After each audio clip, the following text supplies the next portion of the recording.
Mani sauc Kaspars Pēcnieks, esmu Investoru Klubu izpildirektors, un šis ir pasākums, kurā Investoru Klubs tiekās ar Eleving Group.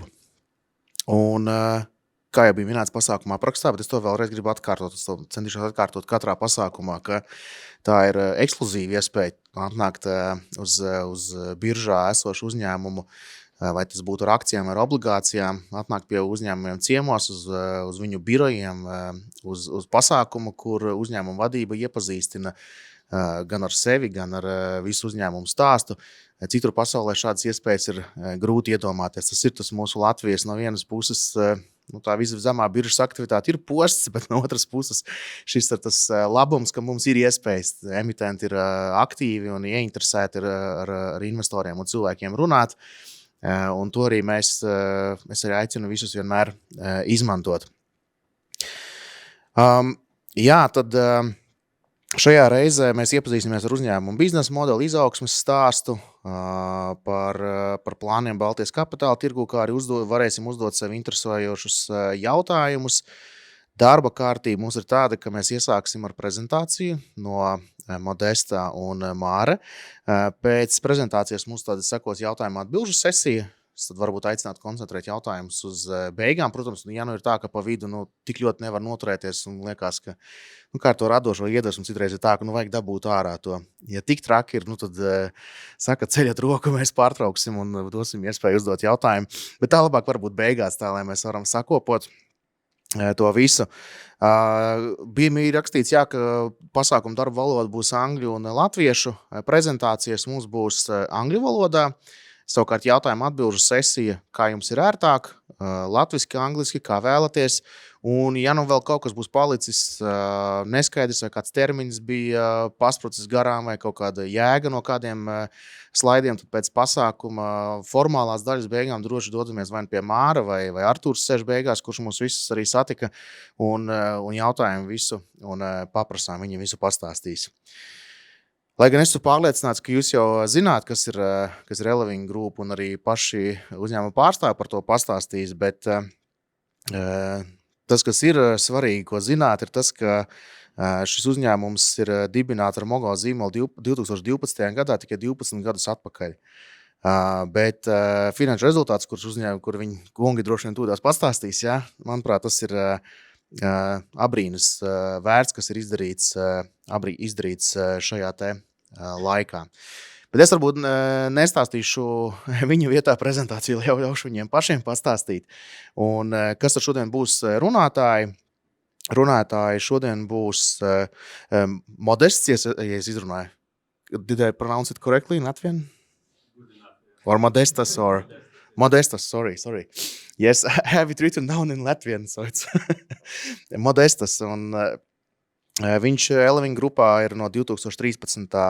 gada, un savukārt grupas vadībā ir no 2018. gada. Ir sācis kā valsts vadītājs Lietuvā, Mogo vai Eleving grupas ietvaros, ne gluži valsts vadītājs kā prezidents, bet uzņēmuma grupas daļas vadītājs Lietuvā. Un, pirms Eleving Group ir strādājis starptautiskās kompānijas tādās kā Ernst & Young, EPS, LT un UAB. Tad arī Māris būs otrs runātājs, Māris Kreits, un Māris ir Eleving grupā ir no 2015. gada.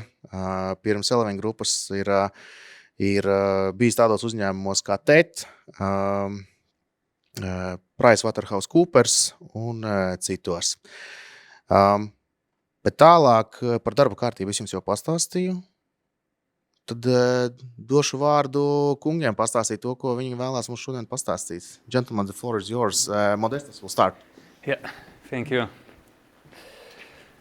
So hello everyone. I guess I have to start with a small apology because my part will be in English, even though actually last 6 years I'm spending more time in Riga than in Vilnius, where I'm originally from, and I have real estate here. I'm a Latvian tax resident, but unfortunately my Latvian language skills have not improved that much. So I got some of the things what Kaspar was mentioning, but still not good enough. But nonetheless, pleasure to have you all here. It's not maybe typical crowd for us, because usually here is Eleving employees sitting, and this is the place where we're presenting in-house our quarterly and yearly results. We'll do a bit of that today as well. The purpose, I guess, from our side, first of all, is, of course, you're here, so we need to tell you a little bit more about Eleving Group, but also we'll tell about our experience as a issuer and as a company which has listed bonds in Baltic bond market, and also myself and Maris, we're kind of personally, we're keen investors, so we'll tell some of our insights, and also we'll touch a little bit about Baltic stock market, even though we're not listed there, but we track it. It's very interesting for us, and we prepared some data. So let's start by introduction to Eleving Group. So Eleving Group, this is an umbrella brand of many different other brands. You can see them here. I think we have, they are not all here, but we have close to 10 different brands. And our focus, we're a financial technology platform. We started as a leasing company, car leasing company. Throughout the years, we also added unsecured lending, consumer loans.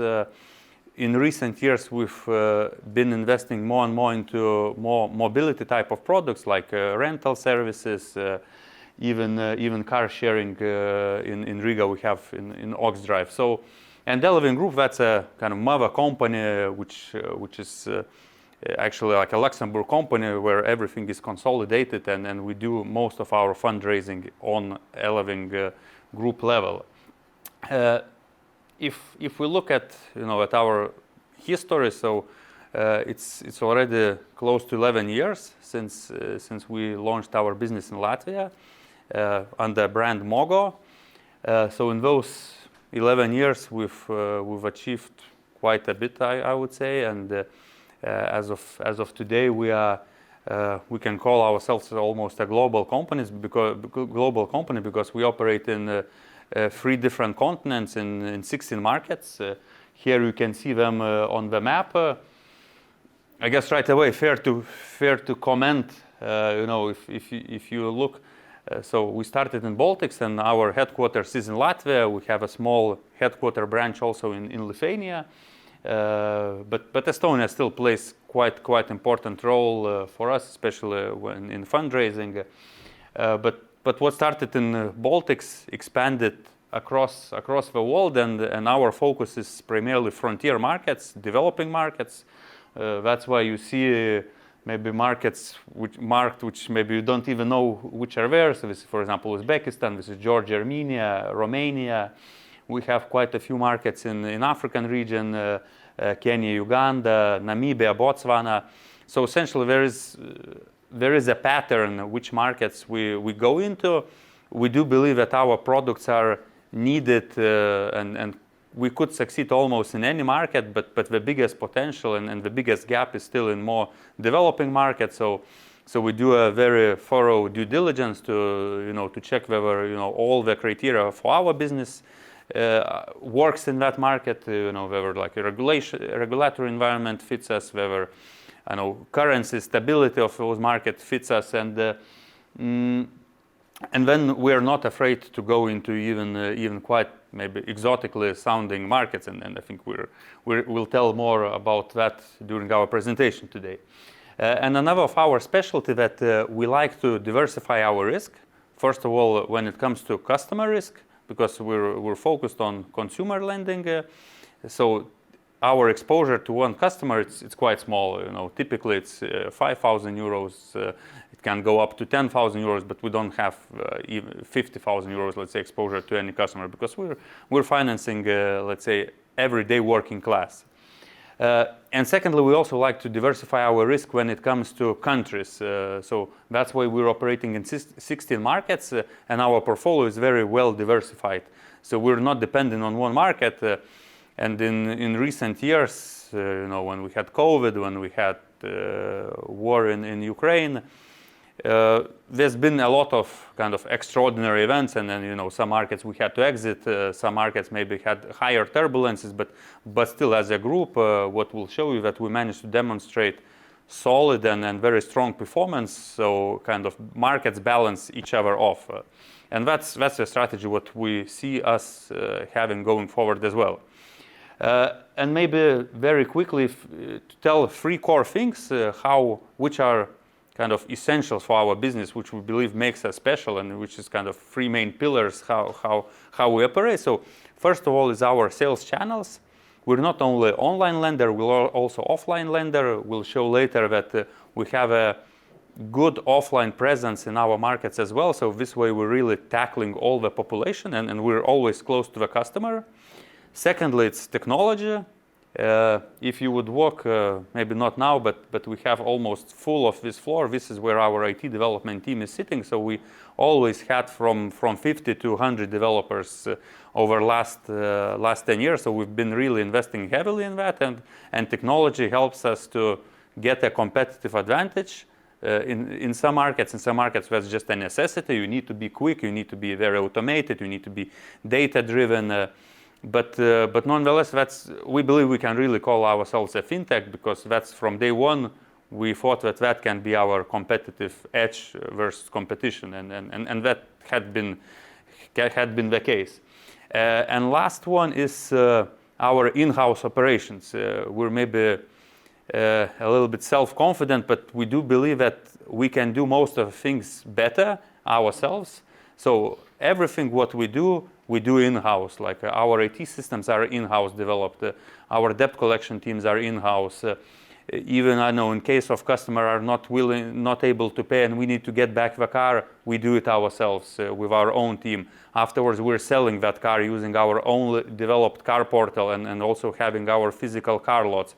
So, at first it was very hard to do it when we started, and we were trying some outsource companies. But once we understood that we can do it better, that became our competitive advantage. And that we do in Estonia, that we do in Kenya, that we do in Uzbekistan. Everything in-house, and the fact that we're operating already 11 years, we managed to build a team, and we managed to build a team especially strong in Latvia, and then partially in Lithuania, where we have this mid-management, where we have HQ knowledge when it comes to risk, when it comes to underwriting, when it comes to data, which really knows how this business runs and that's why once we open a new market, I do believe that our rate of success in that market now is times higher than it was maybe 10 years ago, and we were just developing those capabilities. And nonetheless, we're also not afraid to send our people abroad. Let's say we do understand that operating in Kenya, it's challenge as itself. So there probably at any given time we have 8 to 10 people primarily from Baltics living all the time. So that's just part of a business model. But this is kind of general information. I think for you probably as people may be interested in investments, numbers are the most important part. So here are some of our achievements. I think some numbers we're really proud of, and we just published our 12 months results on Monday. So this is the latest data. And last 12 months, Eleving Group has generated close to 200 million in revenue. Million euros. Our EBITDA stood at 77 million, and net profit before Forex was almost 30 million, after Forex above 20 million. And all of that was kind of generated from our net loan portfolio, which stood at 320 million euros. That just shows, and we're not a bank, so we don't collect deposits. That means we had to borrow it in the market, and we'll talk about that. So this is already big scale. I don't think there's any other company from Baltics in this non-bank sphere which has similar portfolio. And also, it's Eleving has always been about growth. We've been some years maybe we've been growing 10%, some years maybe too much, even 50%. But overall, we've been recording close to 30% growth in key financial metrics. And we're not a startup anymore. We're 11 years, even though we tend to believe that we still have a startup culture. But we're one of a few companies, I think, listed in having bonds who has a rating. So we have Fitch rating for last 4 years, I believe, B- as of this moment. We also, we're semi-public company having public bonds, so we really track and we are responsible with all the financial covenants, and they have strengthened significantly in recent years. If you talk about our interest covering ratio, leverage ratio, which is 3.7 times, or like our capitalization ratio. So I think we've went from having startup-ish ratios to really having ratios of a mature company.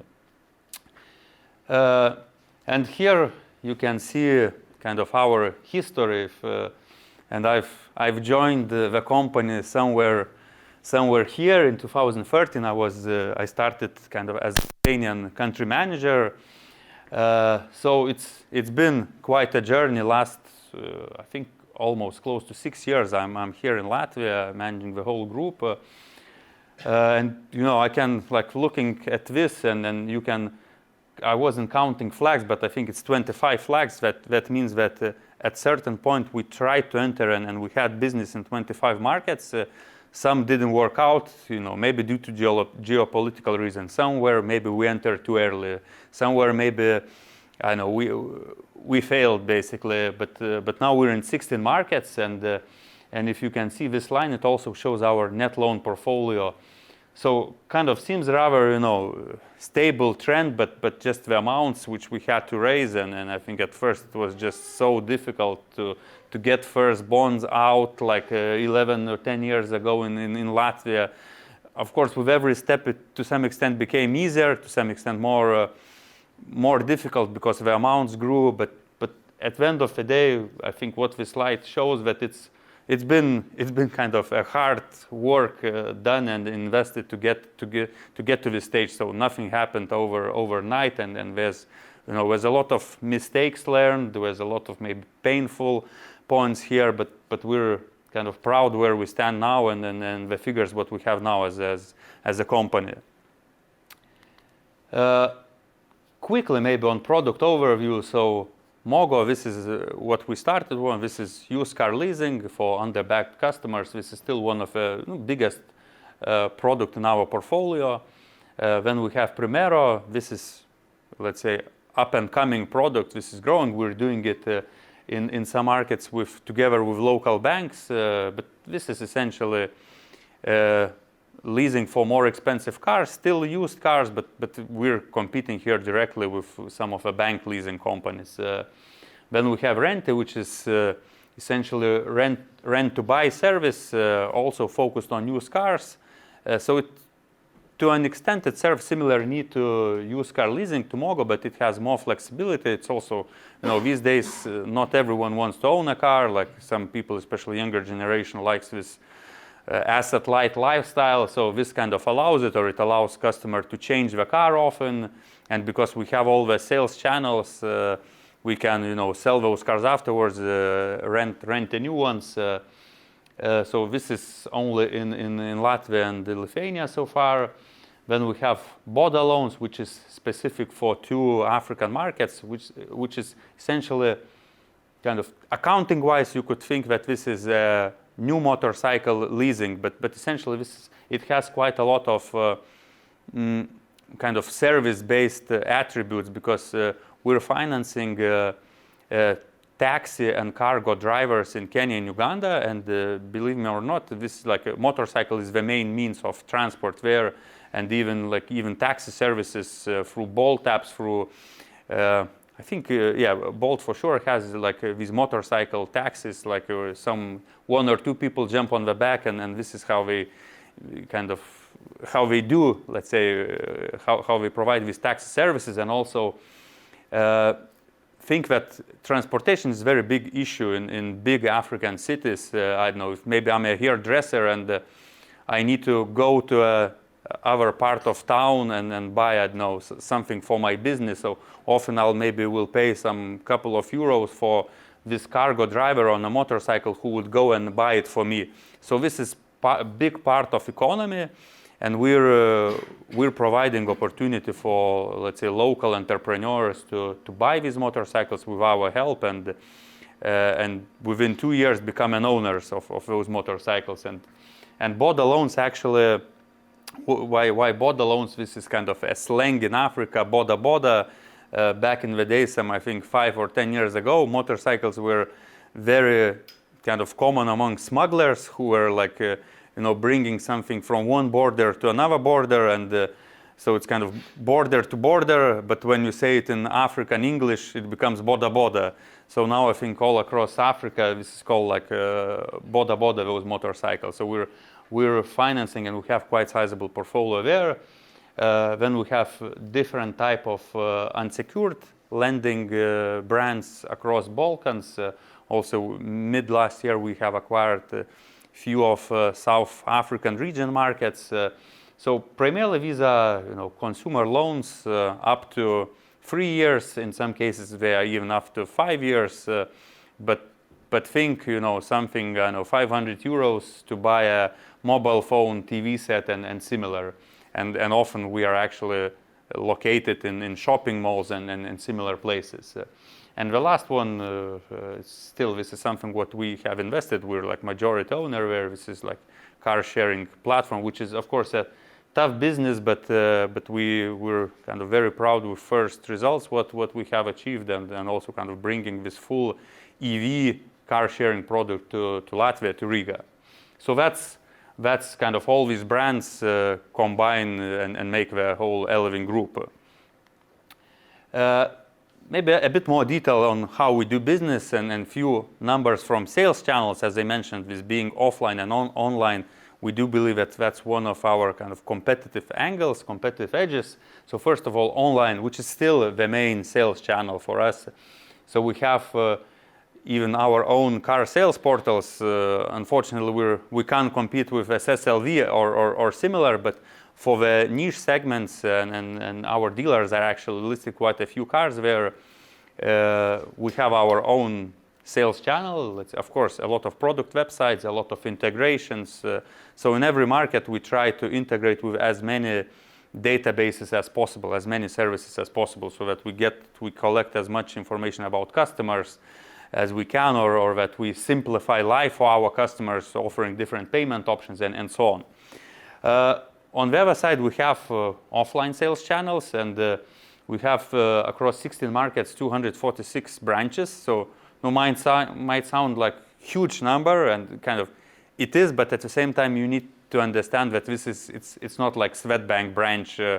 Some of the branches it can be just a table in Albanian shopping mall, and then typically it's 2 employees are working there. So it's branch to branch. It's not the same, but here we're trying to have presence where maybe in places where people are not as digital, or in some instances that actually also helps us to score a customer when we see him or her physically, especially when it's you're financing a motorcycle. So anyways, customer needs to come and pick that motorcycle. So we'll be there.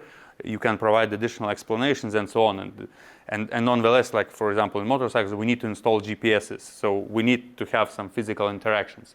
So that's why this number maybe looks that huge. What I already mentioned, we have 11 vehicle finance markets. We have 11 our own vehicle kind of car lots where we sell the cars which are returned to us. But dealerships, which are used car dealers, they in some markets maybe they have like not the best stigma. In some markets they are actually very professionally organized. But this is nonetheless very important partner for us, and they have our IT system, so they can almost be as our branch without our employees. So I believe we have in every market the biggest chain of these dealers, and we have more than 2,000 at the moment. If we talk about lending process, maybe not going into details, it's very standard, I would say. You get with marketing, you get application, you evaluate the customer, with customer service, and you issue a loan, and hopefully you don't need to use debt collection, but in some cases, of course, you have to do it.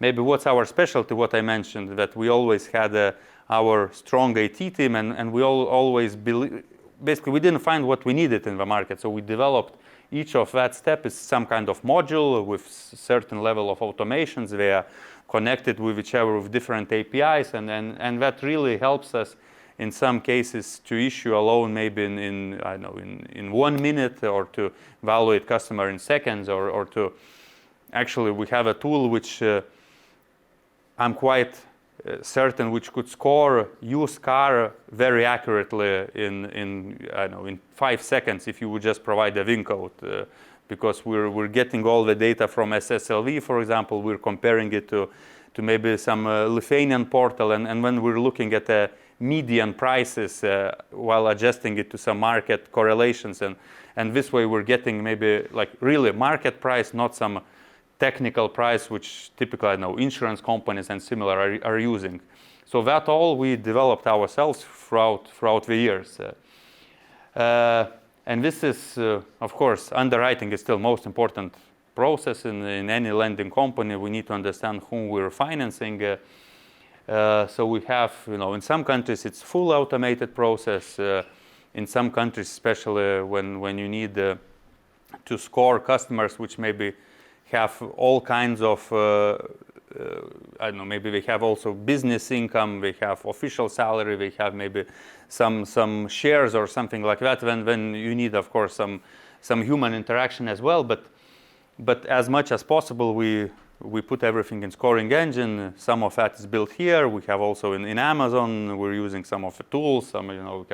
We can use some kind of fancy words as AI, which I think in risk was used already 5 years ago in quite a few companies. So that all is being done, and essentially what it helped us to deal with, whereas we split it here, one on these consumer finance applications, another one vehicle finance applications. This is last 12 months. So combined, this is 1,100,000 applications we had to evaluate. And actually, if you look at our acceptance rate, we're not that easy at the end of the day, even though we're kind of focused on more underbanked population. But only every 5th customer kind of is approved in our process. It can be, multiple reasons: debt, bad debt history, bad no income or lack of income, and so on. So of course we need to comply with all the regulatory environments plus our own internal rules. And on consumer finance, which are smaller tickets and which are also shorter maturity, so we have more repeated customers. There, of course, approval rate is higher. It's 37%. And also on vehicle side, because we have already mentioned automated car valuation tool, this also kind of filters quite a few customers, because we know we have a saying, never trust a dealer's valuation. So we finance cars only based on our own value. So all of that kind of still helps us technology helps us to manage these huge flows of applications in a relatively efficient way, not having too many employees, and then rather investing in technology than in human resources. So this is first part about Eleving Group's business model, but as I said, we're also active capital markets participants. So Marius, probably even in Latvian, will tell more about that, or English. Actually in English, so apologies for that. But as Kaspars mentioned, any questions afterwards, feel free to approach myself directly, or Arturs, and I'll be happy to provide information also in Latvian. So as already Kaspars mentioned, I've been with the group since 2015. So pretty much been for the biggest part of the existence of this company with the company. And I've been involved in, I would say, almost every single bond issuance or every single notable capital raise activity. And usually I get to speak on the most boring parts of the presentations, like numbers, funding, etc. But I think in this audience, in this environment, I think I'll be appreciated more than usually I am. But let's dive into this. So here's actually on the left-hand side, this one is our funding structure. That's funding structure as of the end of last year. Also based on recently published information. that's available on our website. And on the right-hand side, you can see all the bonds issued by Eleving Group and that are also traded in several exchanges and that are also available for investors as of this moment in the secondary market to purchase. So as you can see here, looking at our funding structure, our backbone for the last, I would say, 5 to 6 years has been bonds, and bonds raised in capital markets. So that's why you see here 190 million of bonds. So these are our 150 million euro bond and also recently issued 50 million euro bond, which for technical reason was only 40 million accounted by end of the year. The rest was actually sold at the very beginning of this year. So both of these bonds are senior secured bonds. They are listed, let's say the biggest one, 150 million euro bond, is listed only in Frankfurt Stock Exchange. We expect it to be also listed in Nasdaq quite soon. And the latest one, 50 million euro bond, is actually, as of this moment, dual listed, both in Frankfurt's open market as well as in Nasdaq Baltic. But coming back to the funding structure, here actually the important fact is kind of our Eleving's mantra, let's say, and that is diversification. As Modestas already mentioned it before, we're very well diversified on our asset structure, be it products or be it geographies. We are also similarly well diversified also in the funding structure. So we are not only reliant on the capital markets or on the bondholders, and let's say if some of you are the bondholders, so you are not the only source of our funding, fortunately or unfortunately, but let's say we always try to pursue and diversify away the funding opportunities in other means. So just to give you a few, we have been quite successful in local markets, especially in the markets where our operations have received a mature state. So markets like Kenya, which is one of our biggest markets, there we have raised more than 20 million of local notes and a combination of private debt fund. Then just recently we raised 10 million, one single ticket in Romanian market from, again, a private debt fund focused on investments in CE region. And we also work with, in several instances, with local banks. So that is also the case also in the Baltics, where we cooperate with one of the largest banks. And actually, the last piece of significant funding for us is this peer-to-peer marketplace loans. This is platform Mintos. So some of you might have heard about it, but the concept is such that we issue loans from our own balance sheet first. So we need to have money to issue to our customers. Once we have done that, then we can use those loans to pass them over to the Mintos platform, and they then package those loans into notes and sell to their investors. But the thing here is that in different times we have played with the funding structure to achieve the best optimal result for the company, and also I would say for investors.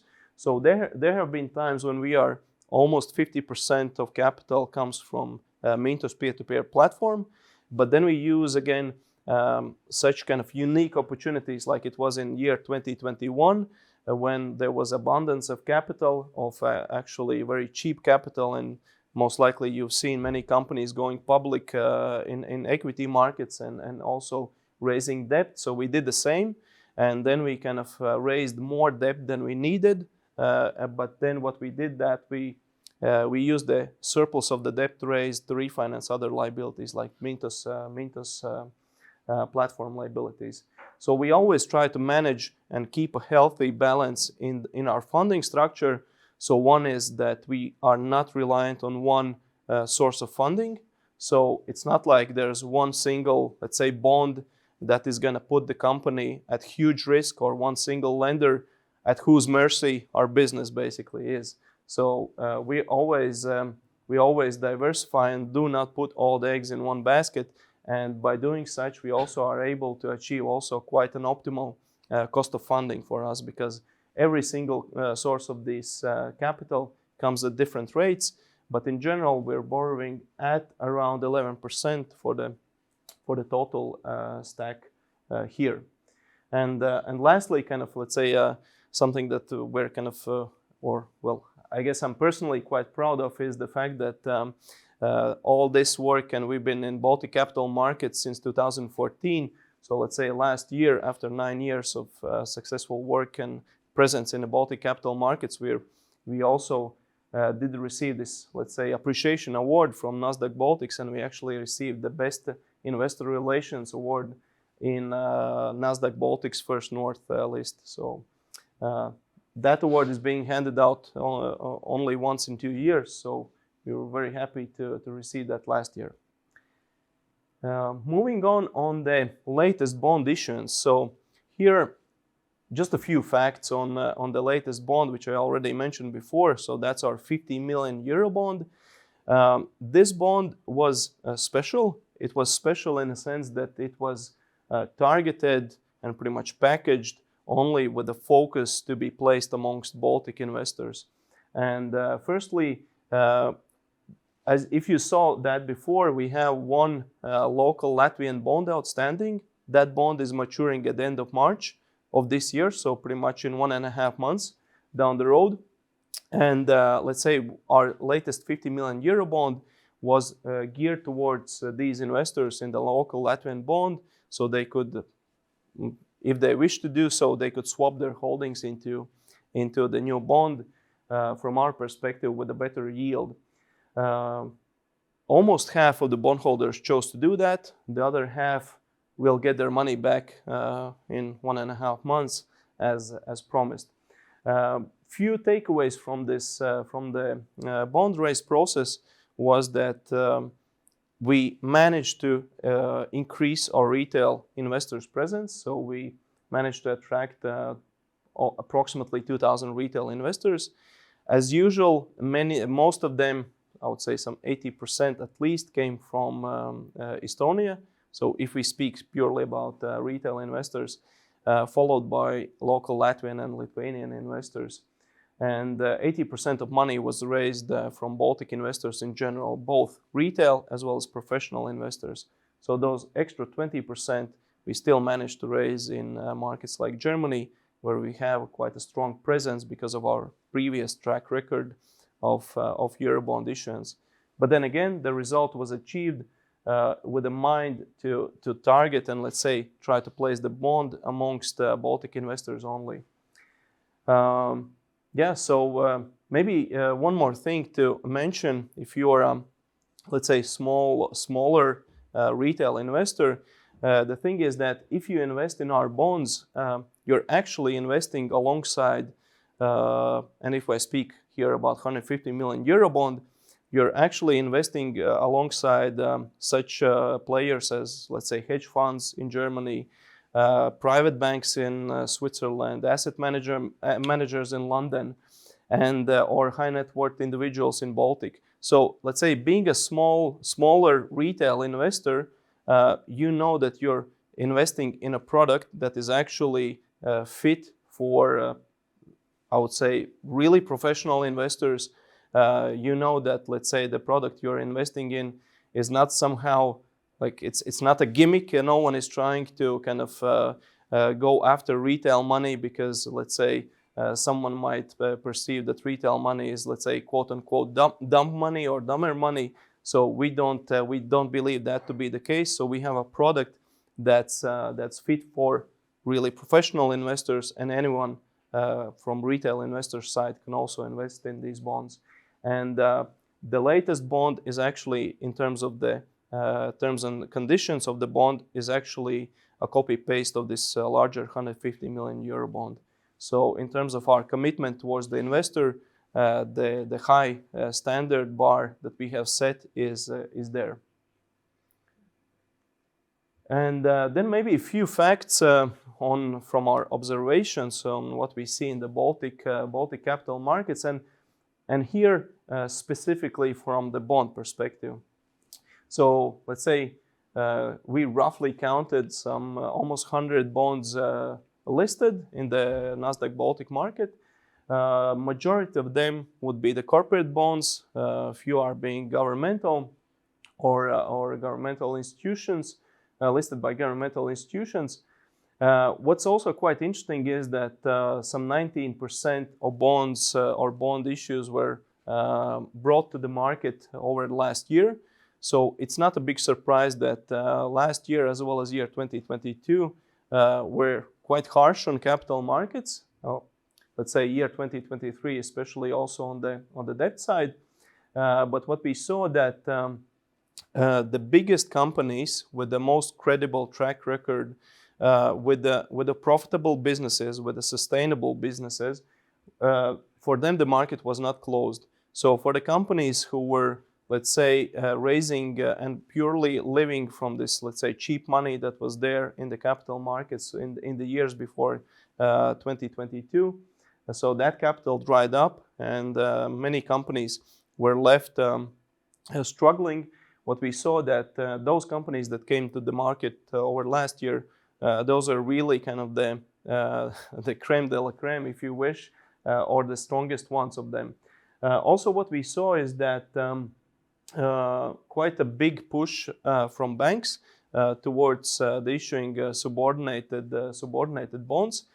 And these, to some extent, I would say, we saw a light competition. We're not necessarily overlapping in terms of competing for investors with banks like LHV or alike, but we saw that banks use this momentum to issue quite an attractive, from yield perspective, bonds, double-digit yields, but they were doing that in subordinated format. And this is also something which I think personally is something that investors need to keep and be mindful of, that not all bonds are created equal. So let's say if we look at our subordinated or our bonds that we issued last year, so these 50 million euro bonds, these are senior secured bonds. So these bonds are backed by asset pledges, by certain amount of subsidiaries, where we provide portfolio, bank account, share pledges. But investors need to be aware of the fact that, let's say, there are these subordinated bonds out there, which actually in some adverse scenario of potential default, they would actually fall at the lowest level after all the other senior liabilities will be covered, and they'll be only ahead of the common stockholders in that instance. Not to say anything, not to try to say anything bad about the bonds.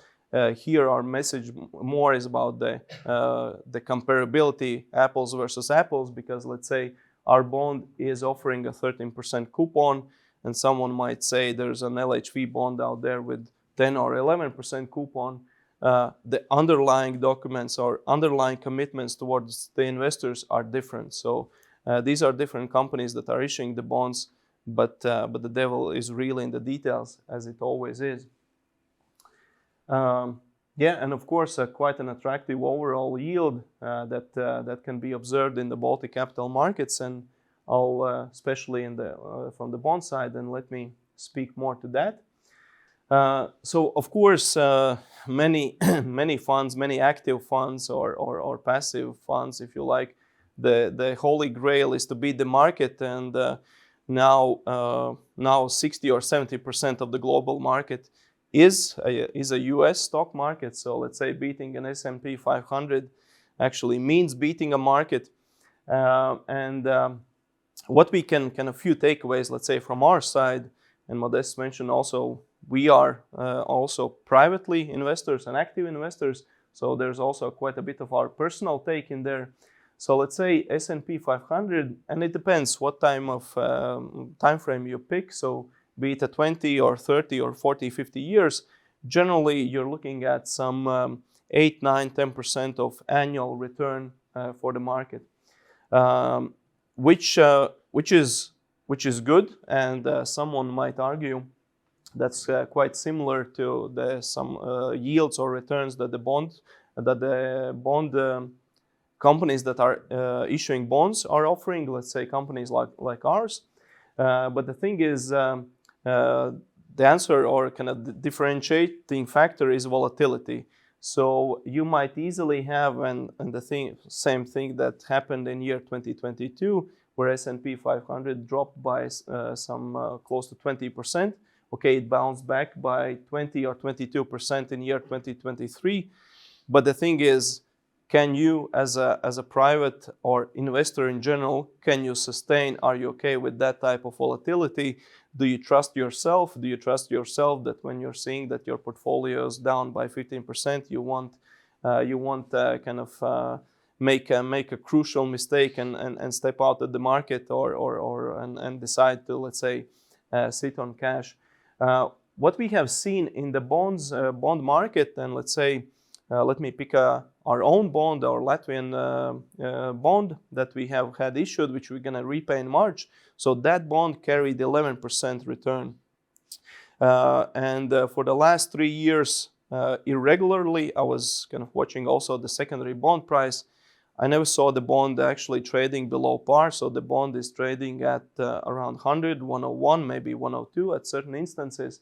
And you have this kind of the stability, the lack of volatility. It's to some extent it's a boring instrument, but the boring investments in these instances actually provide this predictable, stable cash flows, and these are the best investments, most fit for passive investors that would like to kind of potentially maybe live from passive income as well.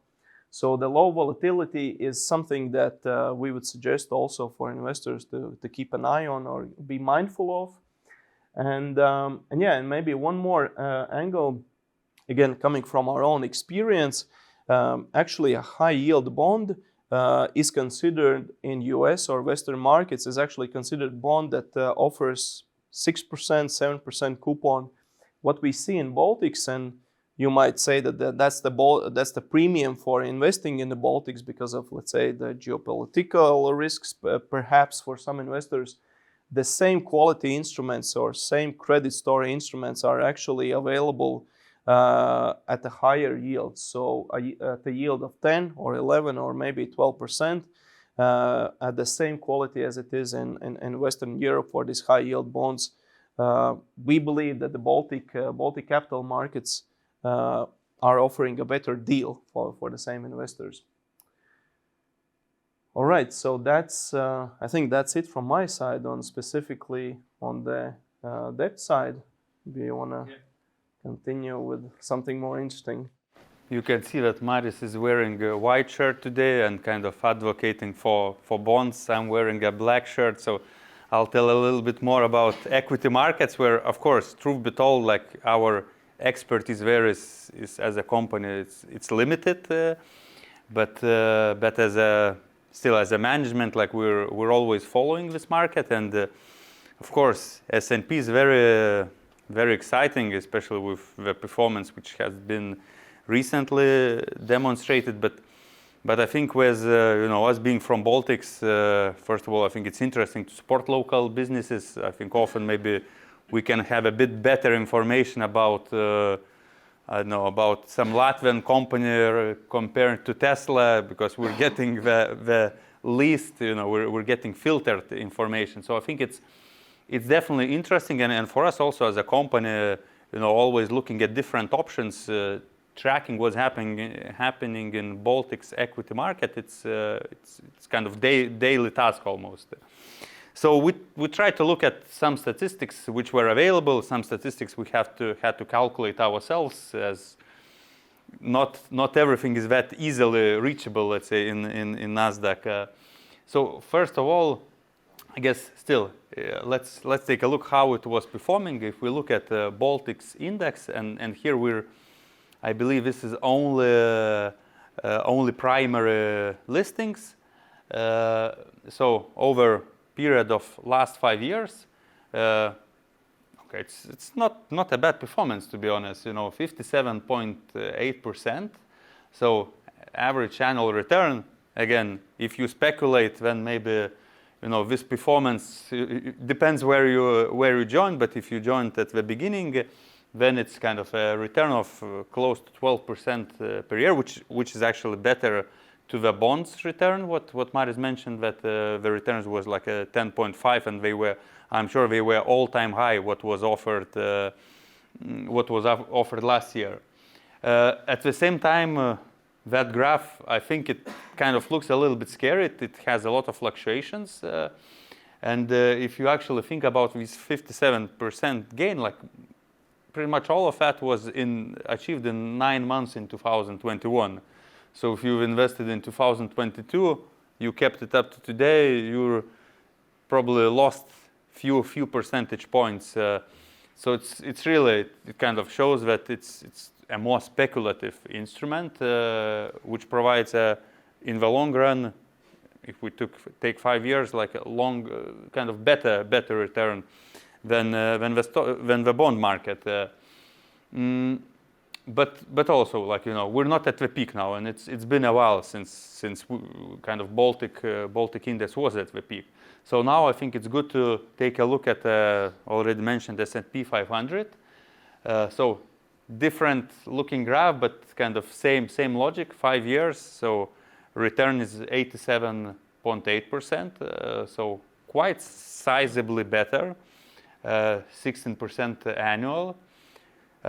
You could see that maybe trends are kind of similar, but also kind of quite high fluctuations. And we see when COVID happened, we see when Russia attacked Ukraine. So kind of same trends, but just the overall pattern, it's more stable trend compared to Baltic market. We'll try to maybe speculate a little bit why it could be so.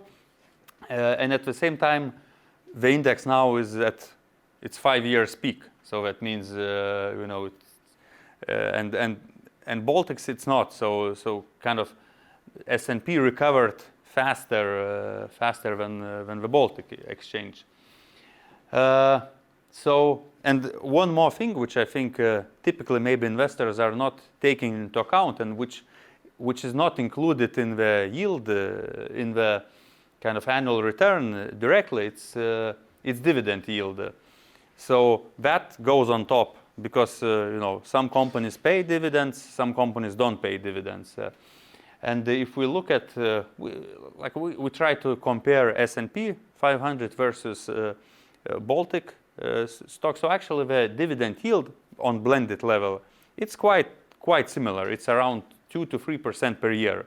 So that means, in 5 years you get additional close to 15% if you invest in all index.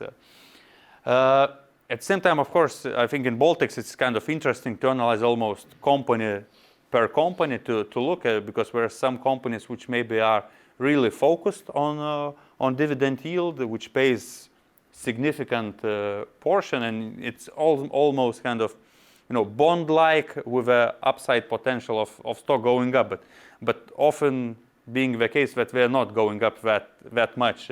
So I know, of course, some of the kind of bigger, like Ignitis Group, provides 6%, and this is kind of 3 years average. Tallinna Kuba Group, like Latvian Saftechnika, same another Telia. So Ignitis and Telia combined, they are both billion valuation companies, so they are like close to 1/4 of the whole listings are in those two companies, or like Estonian company Grigeo, same.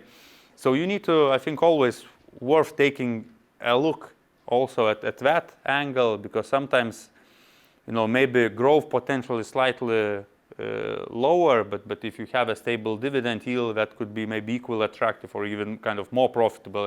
And maybe a beauty with that kind of, again, maybe argumenting to Maris what he said, here you're also getting a regular stable cash flow. So you don't need to trade that much. At the same time, of course, some companies have both, but that they grew in value and also they were paying stable dividends. So I think in Baltics it's probably easier to understand which are the companies. Also, I know probably easier to read some of dividend policies and similar. So this is another angle to the yields, to the return. And kind of this slide, we try to, again, take a calculated guess why Baltic index underperformed compared to S&P 500. And I guess there's two core reasons. So one, we need to look what does the index consist of. And here, in general, like if you think about Baltic index, you could call it a little bit boring because here was no technology company, purely technology company. You could argue that maybe was some companies, financial companies, which are like more with a technology angle. But and these are, to be honest, these are 2022 kind of market valuations and kind of companies. So maybe most recent IPOs are not included here, but for comparison reason, I think they are still very similar. So Baltic markets, if you think in general, like where has technology been happening in the last 5 years, it's a lot of happened in healthcare, which is also not listed in a primary market in Baltics. It's of course in fintech, in financial, and in general in tech companies. So I don't know, Apple, Google would go there.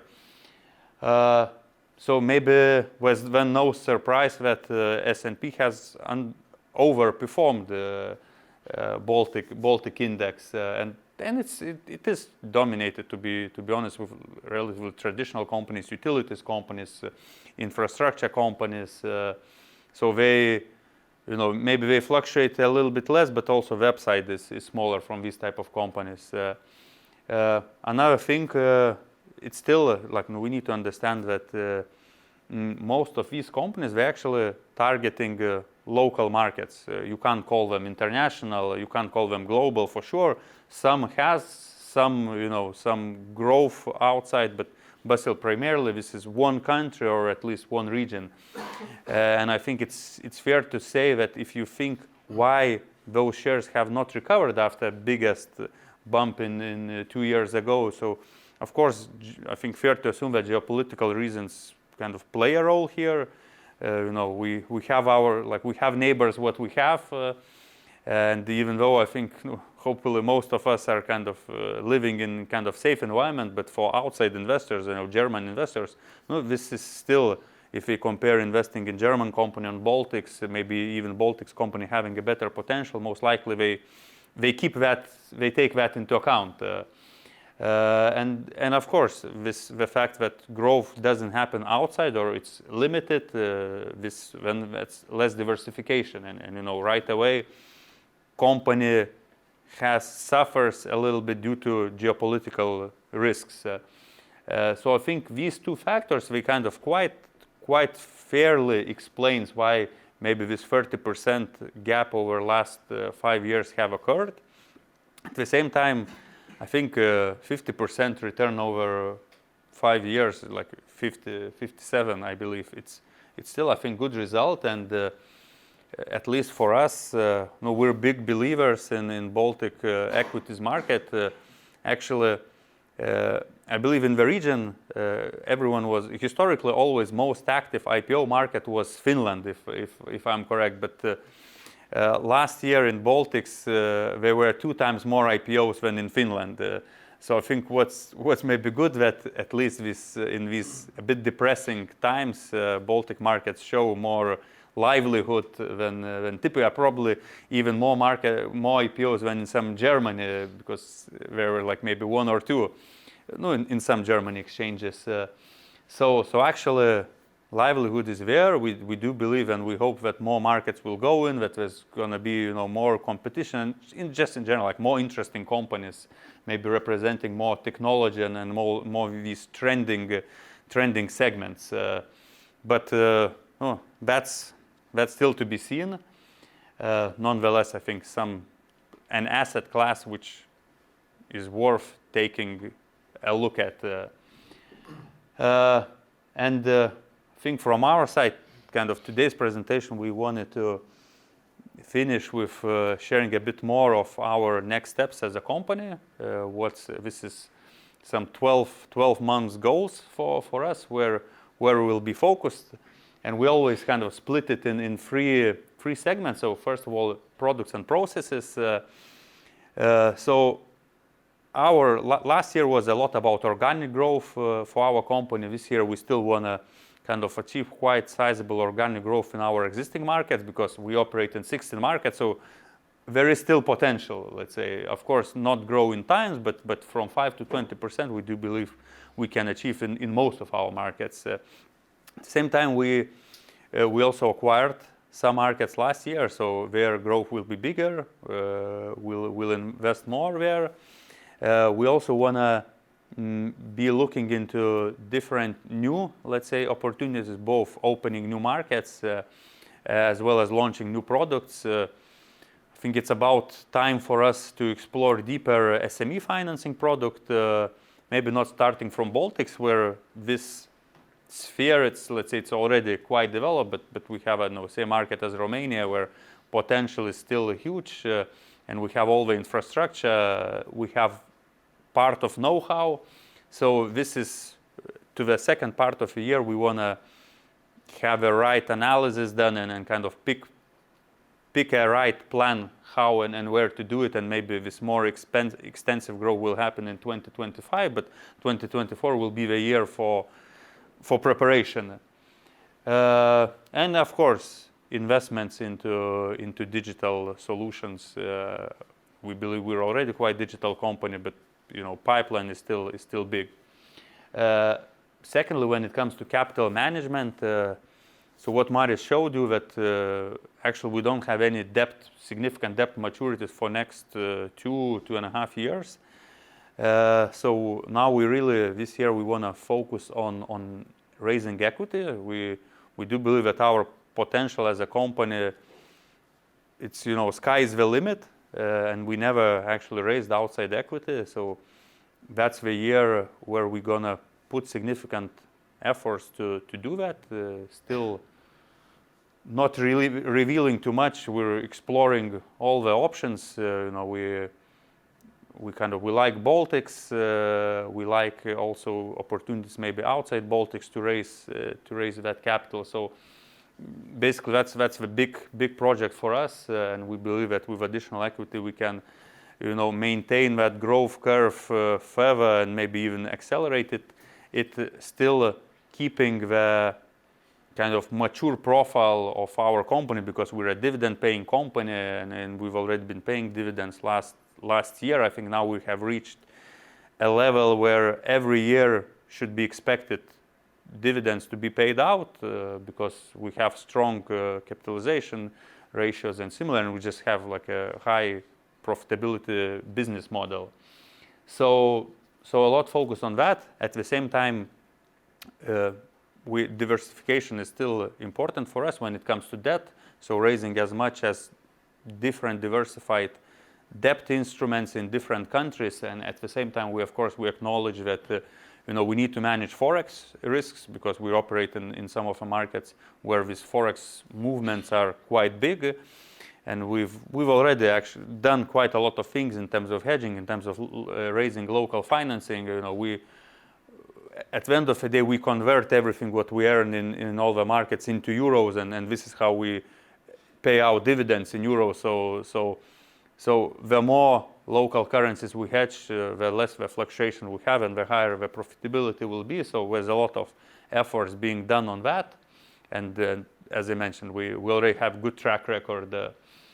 And last thing is just about corporate governance and our ESG strategy. So we believe that also this year we'll dedicate more time in building, let's say, structure closer to a public company, in terms of having an independent board, in terms of having a dividend policy, which is kind of publicly available. And at the same time, we've published our first kind of dedicated ESG report, I believe 2.5 years ago. It was 5 years plan. In that time we first started financing electric motorcycles in Kenya. We have EV car sharing platform in Latvia, and there's a lot of activities. So we do believe that big part of transport in the future will be electric, and we don't want to miss out on that. We want to be in the forefront. So a lot activities when it comes to carbon footprint, but all on not only about E, but also about S and G letters. So corporate governance I already mentioned, but quite a few social initiatives we're also focusing on. So I would say, as a combination, quite a busy year it seems ahead, and our part of our goal today was also to present company to you, that maybe you would start following it. I think we have good level of information provided to the outside. We have quarterly reports, quarterly calls where everyone can join, and we have already quite a few instruments for you to take a look at. They're being traded in the market, and I'm sure we're gonna have more to come, all type of potential investments in us. So that's it from us. I guess we're open for the questions. Great, thank you.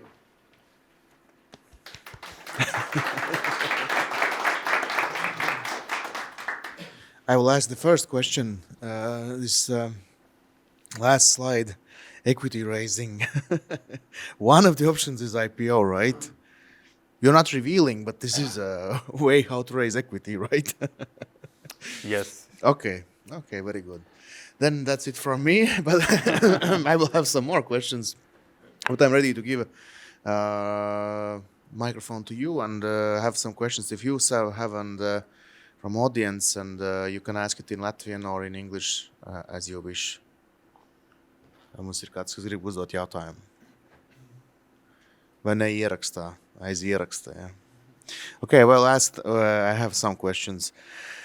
You said you have this your own. You try to do everything on your own, like selling the cars in car lots and repossessing them and etc. Then I go to a website mogo.lv, and there's the link you can click where you go and see the cars that you're selling.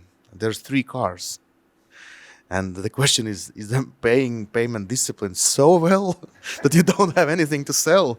Because I remember some 10 years ago, I went with a friend to one of these lots you had in Purciems, and it was like full with different kinds of cars, some good, bad, Audis, Opels, Porsche, Cayenne, etc. Right? Now it's 3 cars. Good question, actually. I'm not sure if you went to the right place.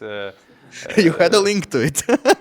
Because I think, first of all, payment discipline is quite good in Baltics.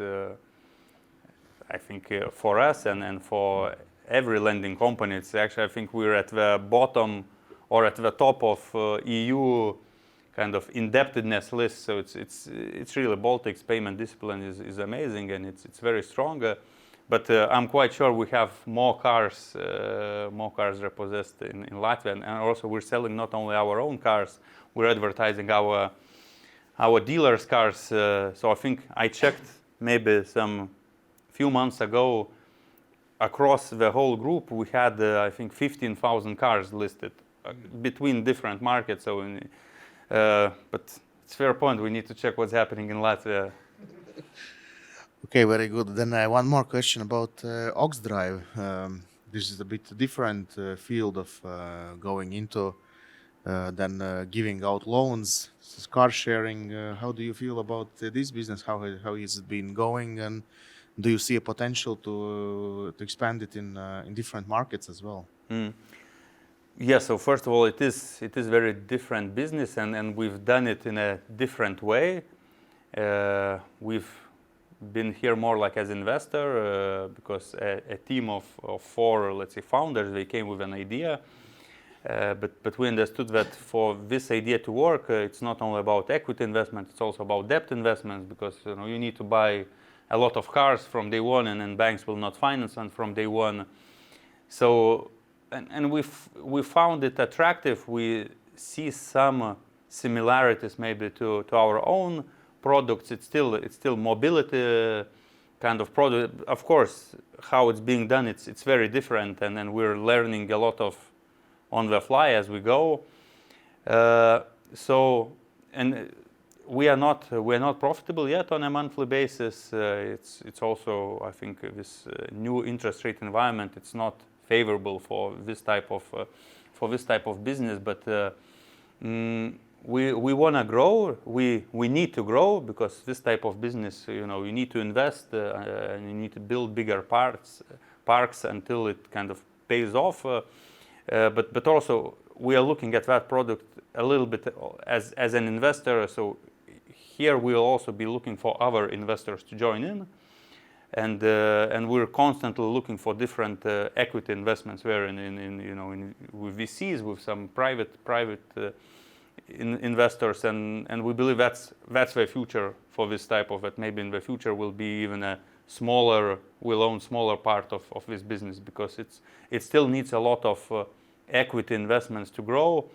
But what we are proud of, that if you look on utilization ratio per car, and there is a way how to get the comparisons. It seems that we're best in Riga. That means that on 24 hours per day, Tesla is being rented out the most compared to CTB, Bolt, or Car Guru.